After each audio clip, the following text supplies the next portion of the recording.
Praise the Lord. God bless you all.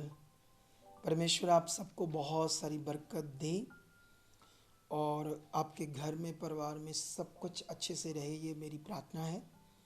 ये video बहुत ख़ास है और मैं आप सबका परमेश्वर की हजूरी में स्वागत करता हूँ।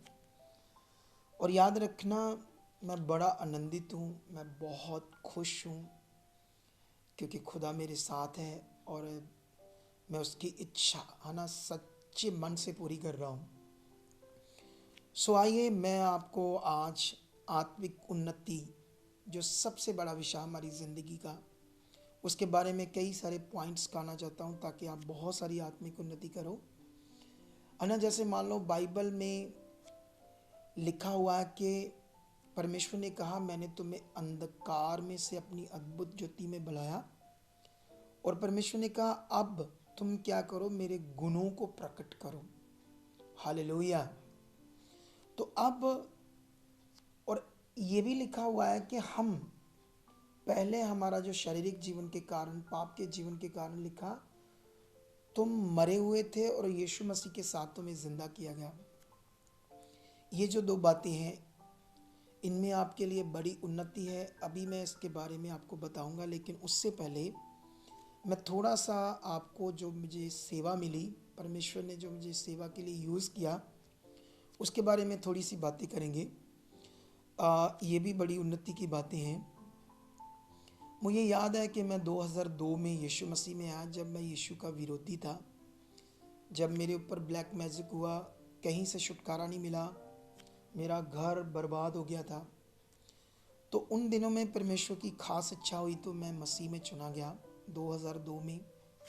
फिर मैं चलने लगा, है ना, दो चार पास्टरों को जानता था, सीखा, जो भी मुझे समझ आई। फिर मैंने सीखा कि परमेश्वर बीज बोने से बरकत देता है। फिर मैं विश्वास से बोने लगा, सिख धर्म से था तो इसलिए मैंने क्या किया, बीज बोने, दशमांश बोने के अलावा भी बड़ा, कभी कभी लंगर, कई चीज़ों में हिस्सा डाला। तो मैं जो छोटा मोटा ठेकेदार था, मेरी ठेकेदारी बढ़ने लगी, बहुत बढ़ने लगी। उन दिनों में शायद नामी ठेकेदारों के पास कार होगी। जब मेरी 3-4, है ना, 2003-4 में ठेकेदारी बढ़ने लगी, मैंने भी अपनी कार ली। नहीं, कई बार मैंने कार सेल की, फिर अच्छी ली, है ना, और अच्छी ली, लेकिन बहुत अच्छा प्रभु में बढ़ने लगा, ब्लेसिंग, कारोबार, सब कुछ। लेकिन फिर मैं एक अमेरिका के ग्रुप के द्वारा, है ना, एवेंजलिज्म करने लगा, सुसमाचार देने लगा, और मैं बड़े मन से जी रहा था। सब कुछ मेरे पास था, सब कुछ अच्छे से, और अच्छी खासी मेरी इनकम भी थी। लेकिन याद रखना, 2016 में मुझे प्रभु यीशु मसीह ने एक दर्शन दिया, जिसने उसने मुझे कहा, प्रभु ने, कि तूने अपना काम बंद करना है और मेरे राज्य की क्या करनी है, सेवा। मैंने तुम्हें बुलाया है। उन दिनों में लगभग 8-9 साइट्स चल रही थी और 13-14 लाख रुपया लोगों से लेने वाला था, जो मेरी अपनी इनकम का बचता था। लेकिन जैसे प्रभु का वचन आया तो मैंने सारी साइट्स पे जवाब दे दिया कि मैं अब नहीं आऊँगा काम पर, आप अपना इंतज़ाम कर लो। पैसे भी जो लेने वाले थे वो भी मर गए, लेकिन प्रभु की इच्छा मेरे लिए बड़ी हो गई।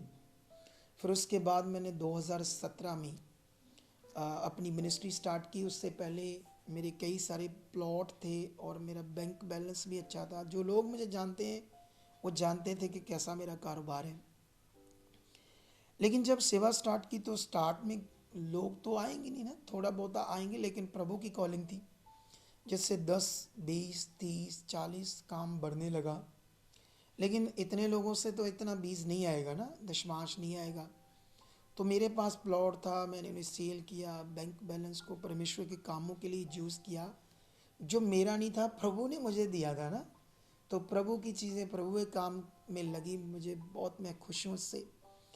लेकिन उसके बाद जब सेवा स्टार्ट होती है तो आज सोचने वाली बात है कि 2017 से स्टार्ट हुई और 2024 है, कितना परमेश्वर ने यूज़ किया, हज़ारों लोगों की ज़िंदगियां बदली। नशे से बाहर आए, बीमारियों से, क्लेश से, व्यभिचार, हर तरह की प्रॉब्लम से लोग बाहर आए। हजारों की तादाद में दुनिया जुड़ी। और इसमें मैं तो सिर्फ वो किया जो खुदा ने मुझे कहा। स्पिरिचुअल मेहनत, अनुग्रह उसका था, यूज़ वो कर रहा था। क्योंकि परमेश्वर का काम अगर परमेश्वर के साथ नहीं है तो मनुष्य कभी भी कर नहीं सकता। लेकिन उसके बाद है ना, जैसे आज अगर हम देखें तो हमारा जो चर्च है अमृतसर के एक हाईवे रोड पर है, लगभग 10 एकड़ में। आज मेरा विरोध हो रहा है, कोई मुझे चोर कह रहा है, कोई ठग कह रहा है, कलीसिया को लूट लिया मैंने। अब सोचने वाली बात है कि अगर मैंने कलीसिया को लूटा है, मैंने ठगियां मारी है, तो ये इतनी बड़ी जगह, इतना बड़ा चर्च कैसे बन गया? ये इतना पैसा कहाँ से आया? क्या मैंने लोगों को ठगियां मार मार के ये बनाया? अच्छा, ठगियां मार कर ही मैंने ये चर्च खड़ा किया है। कभी कभी विरोध करने वाले लोग ना ध्यान नहीं देते, सोचते नहीं, कुछ भी बोलना शुरू कर देते हैं ना। सोचने वाली बात है, उनके हिसाब से मैं लालची हूँ, मैं कार्ड बनाता हूँ, उनके पैसे लेता हूँ, पता नहीं किस किस चीज़ के वो बोलते पैसे लेता हूँ मैं, मुझे तो खुद भी नहीं पता कि मैं किस किस के चीज़ के पैसे लेता हूँ। जो कुछ बाइबल में लिखा हम वो प्रचार करते हैं। इवन के हमारी चर्च में तो कभी तेल, पानी, कपड़ा देते थे किसी टाइम पर, लेकिन मुझे पता नहीं क्यों अगुवाई आई कि इसकी भी ज़रूरत नहीं है ना। विश्वास चलो, परमेश्वर के आत्मा से चलो, ये मटीरियलिस्ट चीज़ों की ज़रूरत नहीं है। इसका मतलब ये नहीं कि जो लोग इसे यूज़ कर दे मैं उनका विरोध करता हूँ। जैसे उनको समझ होगी, अगर आत्मा के द्वारा होगा तो ठीक है, परमेश्वर और वो जाने, उसमें मुझे कोई भी दिक्कत या आपत्ति नहीं है। लेकिन अब सोचने वाली बात ये है, अभी आत्मिक उन्नति कैसे होनी है, अभी आते हैं इस बात पर, ठीक है, ये बड़ा विषय आज। लेकिन अब सोचने वाली बात है कि लोगों, क्या दुनिया में लोग बेवकूफ़ हैं जो हम लोगों को ठगी मार सकते हैं, लोगों को पैसा खींच सकते हैं? अरे लोग तो इतने अजीब हैं। आप किसी से कोई चीज़ लो, है ना, तो मतलब कई बार क्या होता है ना, जैसे मैंने अपने घर में एक फ्रिज लिया, तो फ्रिज ना वो कंपनी का ख़राब हो गया अभी जल्दी। हमने पैसे दिए और ऊपर से वो बातें उल्टा सीधा कर रहे हैं, जबकि हमने पैसे दिए। ऐसे बहुत सारे मैटर हैं। दुनिया बेवकूफ़ नहीं है। अगर किसी का भला हुआ है तो उन्होंने खुशी से बोया है। और वैसे भी मैं बताना चाहता हूँ, सच्ची इन हाथों में खुदा ने बरकत दी है। मैं जब ठेकेदार था ना, तो तब मेरे साथ काम करने वाले इतने खुश थे, क्योंकि जब मेरे पास पैसा आता था तो मैं सबसे पहले उनको देता था, एडवांस भी देता था। जानते क्यों? क्योंकि मेरी ठेकेदारी चलती ही लेबर से थी, तो लेबर को खुश रखना ये मेरे अंदर समझ थी। वैसे भी मैं यीशु में था तो मुझे ये समझ थी, और लेबर बड़ी खुश थी मेरे साथ। और मेरे हाथों से दिए हुए खुशी खुशी के पैसे उनको बड़ी बरकत देते थे।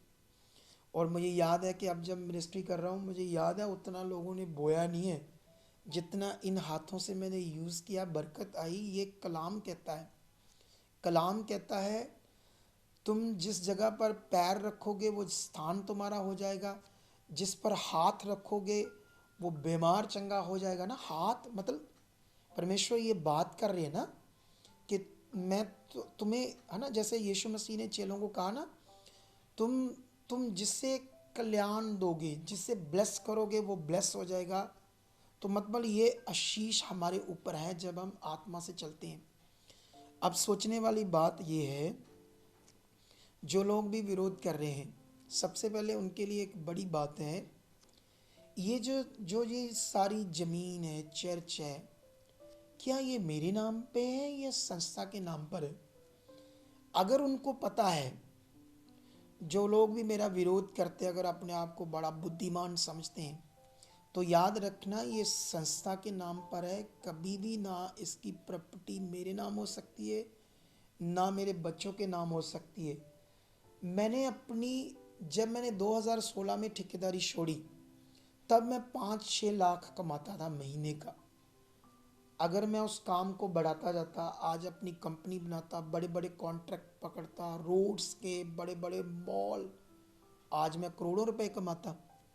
लेकिन मैंने उस करोड़ों रुपए को कमाने का जो विषय था छोड़ दिया, और परमेश्वर का काम के लिए जब मैं बुलाया गया, जैसे अब्राहम, अब्राहम को जब परमेश्वर ने बुलाया, अगर उत्पत्ति 12 का 1 से पढ़ोगे तो परमेश्वर ने उसे कहा अपने पिता का घर, अपना देश, अपने कुटुंबी छोड़कर उस देश में जा जो मैं तुझे दिखाता हूँ, और मैं तुम्हें आशीष दूंगा, ऊंचा करूंगा, बलवंत करूंगा, और तुमसे बहुत सारी जातियां होंगी।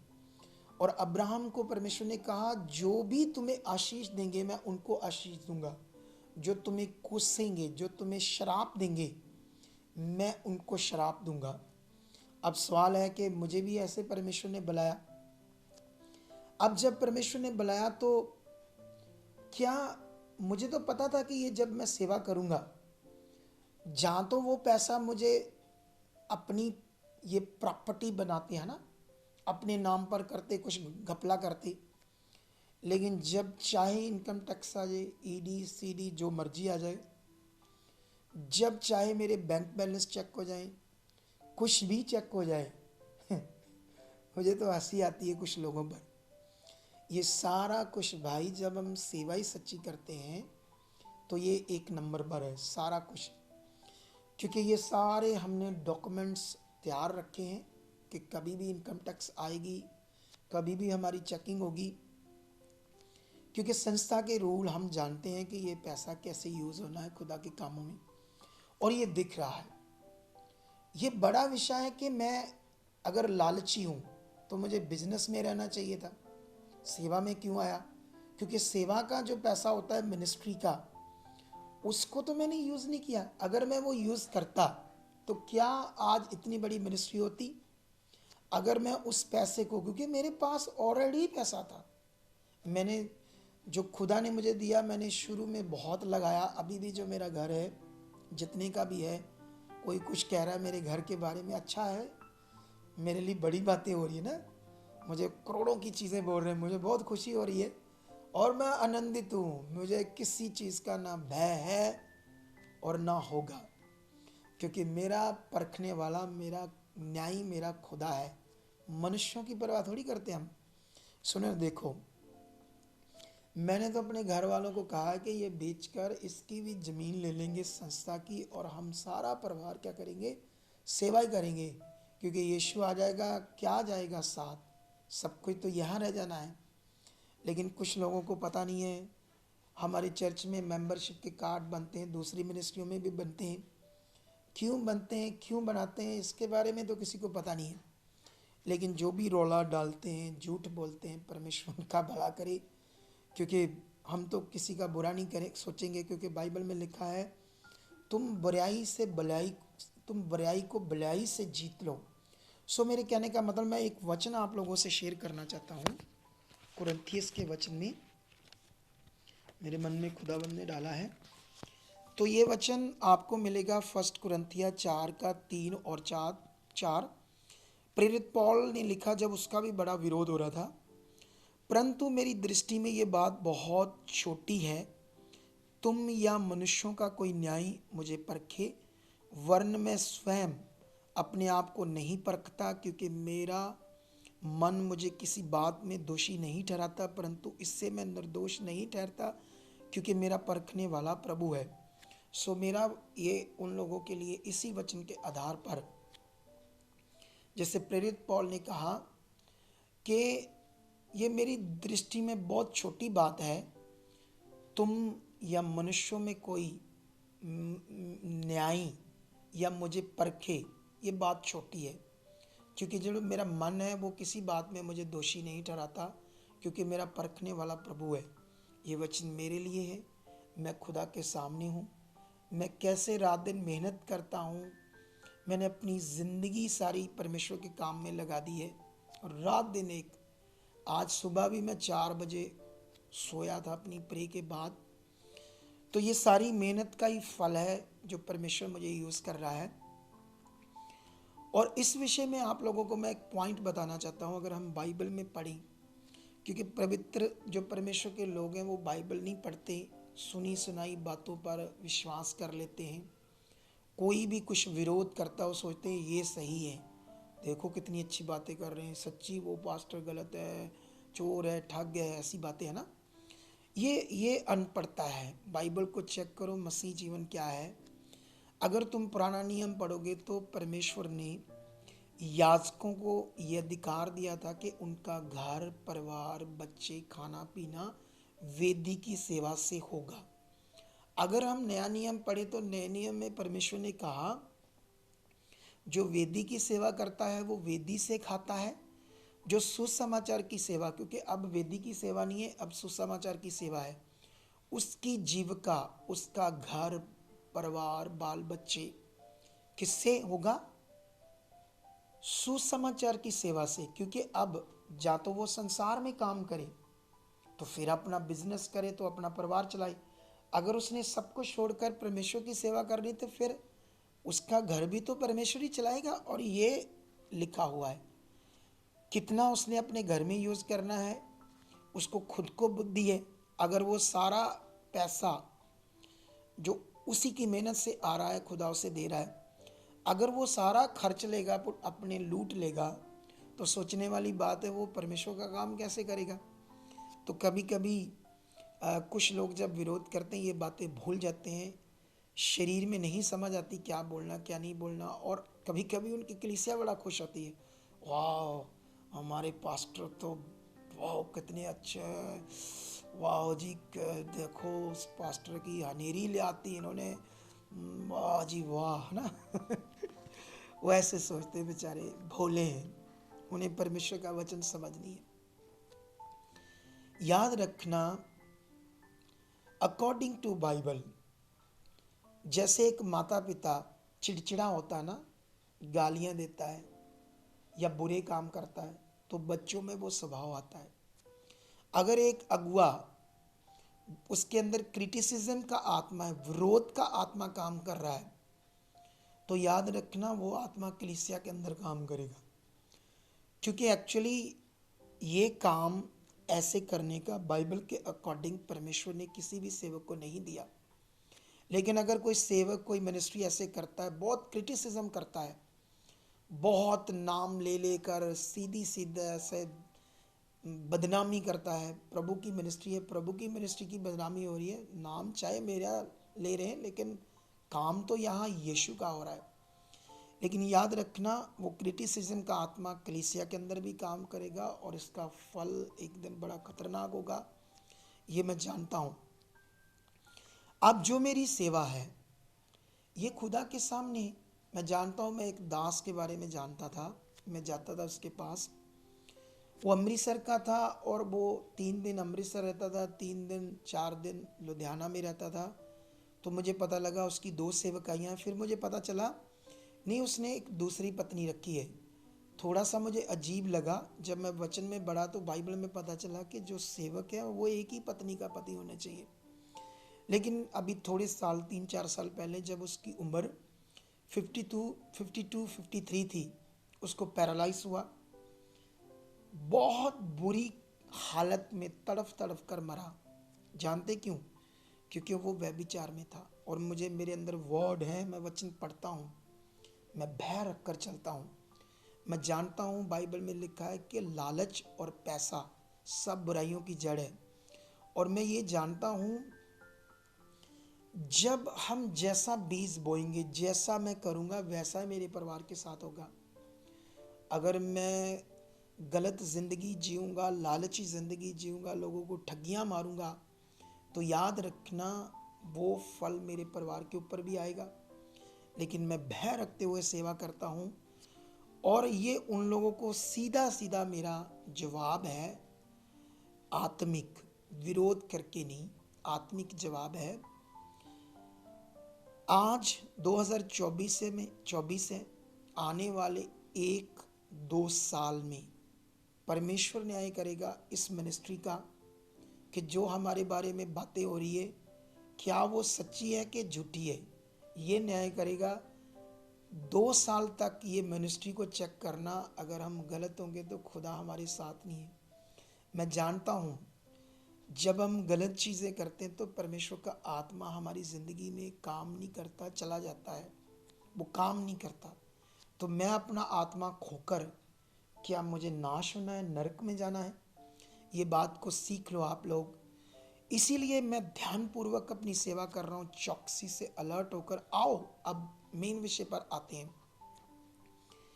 याद रखना, बाइबल के अंदर आत्मिक उन्नति का सबसे बड़ा विषय है।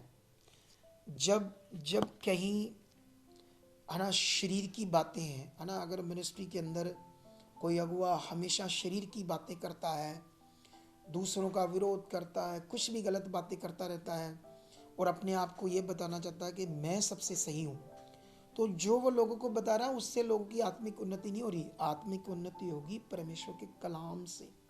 परमेश्वर के साथ लोगों को चलाना है, लोगों को बुराई से, विरोध, ईर्ष्या, नफरत, झूठी गवाही, गलत बातों से निकाल कर परमेश्वर के साथ आत्मा से चलकर आत्मा से भरा हुआ जीवन जीना सिखाना है।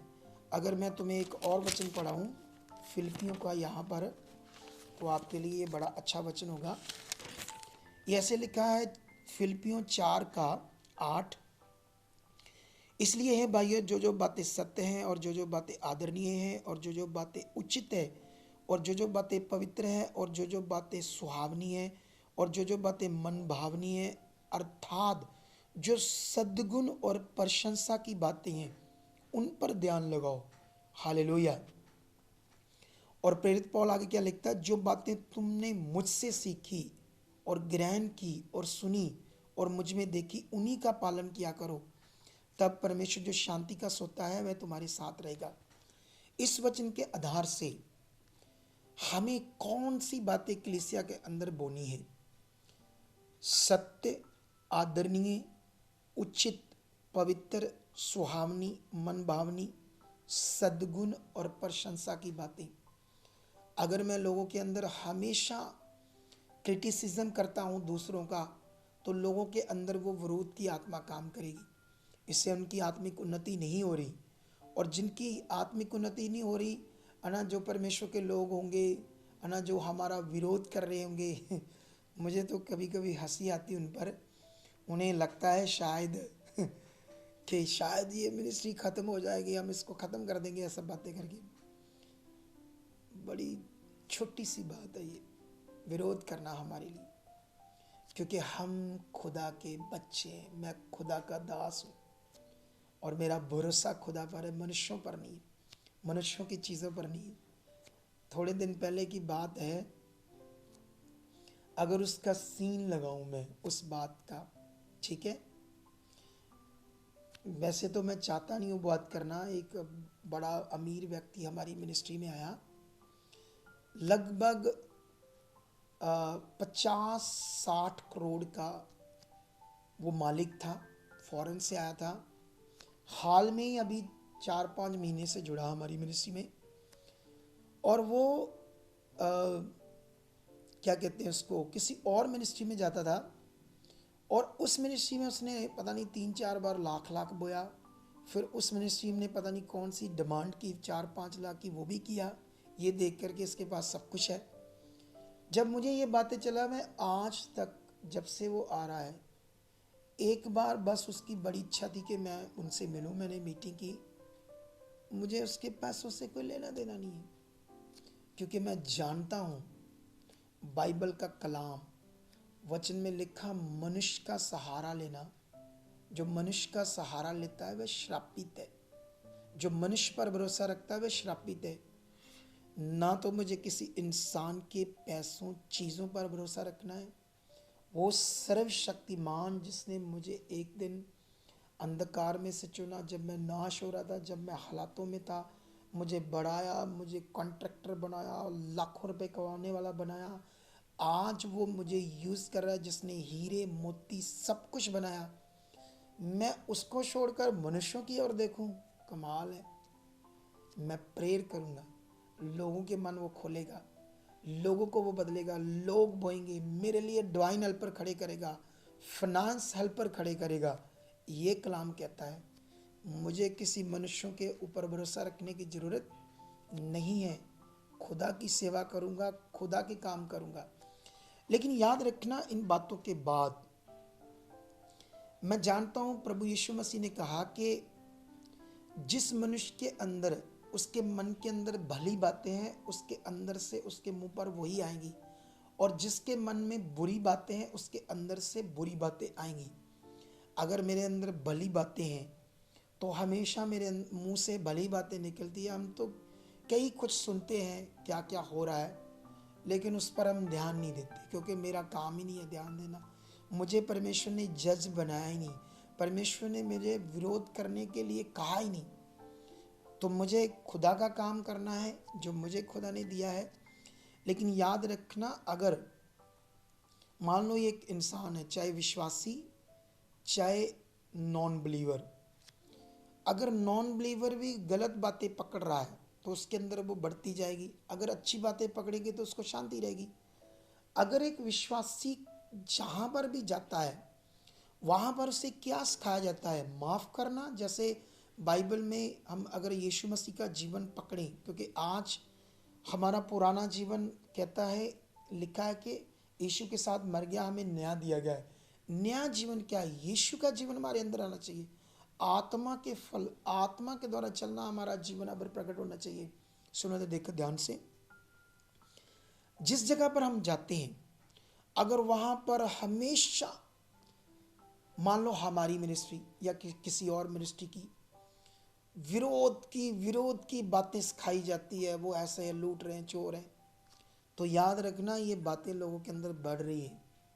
इनसे आत्मिक उन्नति नहीं हो रही। ये लोग एक दिन फंस जाएंगे, ये लोग एक दिन हालातों में जाएंगे। कलाम के अकॉर्डिंग ये पढ़कर देखना पत्रियों में कितना ज़बरदस्त इन बातों के बारे में लिखा है। पढ़ना, रोमियो से लेके दूसरा थस्सलुनीके तक पढ़ना आप लोग सारे, इन बातों को आपको ज़बरदस्त इन बातों की समझ आएगी। तो हमने इसीलिए अपनी कलीसिया में लोगों को विरोध करना नहीं सिखाया, आत्मा में चलना सिखाया है। इसीलिए लोग ब्लेस्ड हैं।